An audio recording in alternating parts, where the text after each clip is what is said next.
Hello friends, আজকে তোমাদের সাথে আরেকটি রেসিপি শেয়ার করতে চলে এসেছি। এটা কম বেশি সবাই জানো, সবাই করে খাও, তাও আমি করলাম তাই তোমাদের সাথে শেয়ার করলাম। তো এটার জন্য বেশি না, শুধু ডিম লাগবে আর আলু আর টমেটো।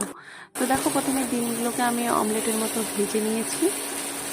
অমলেটের মতো ভেজে পরে তারপরে তেল গরম করে একটা ডুমো ডুমো করে আলু ভেজে নিতে হবে লাল লাল করে।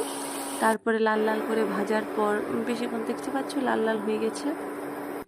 এরপরে কি আর একটু সব আলুগুলো তুলে নিয়ে পরে একটু তেল দিতে হবে। তেলের মধ্যে একটু দিতে হবে তোমার গরম মশলা।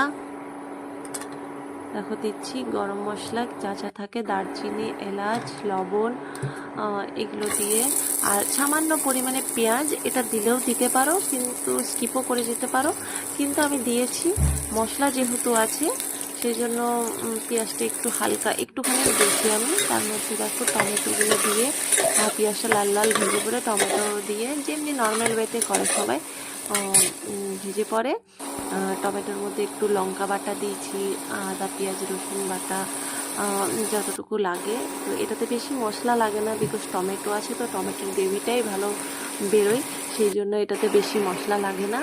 তো দেখো কালারটা কি সুন্দর হয়েছে। একটু কাশ্মীরি লঙ্কাও দিতে হয় হালকা মতন, তো যে যেমনি পরিমাণে দিতে পারো। তো আমি এটাতে দিয়েছি একটুখানি, যেহেতু টমেটো লাল, টমেটোর রঙটাই বেরিয়ে আসে। আর তারপরে দেখো ভাজা আলুগুলো এর মধ্যে দিয়ে দিয়েছি। ভাজা আলুগুলো দিয়ে একটু নাড়াচাড়া করতে হবে। নাড়াচাড়া করে পরে এর মধ্যে দিতে হবে ম্যাগি মশলা। ম্যাগি মশলাটা হচ্ছে অপশনাল, তোমরা স্কিপ করতেও পারো। আমি তো দিয়েছি, আমার প্রত্যেকটা সবজিতে খুব ভালো লাগে দিতে।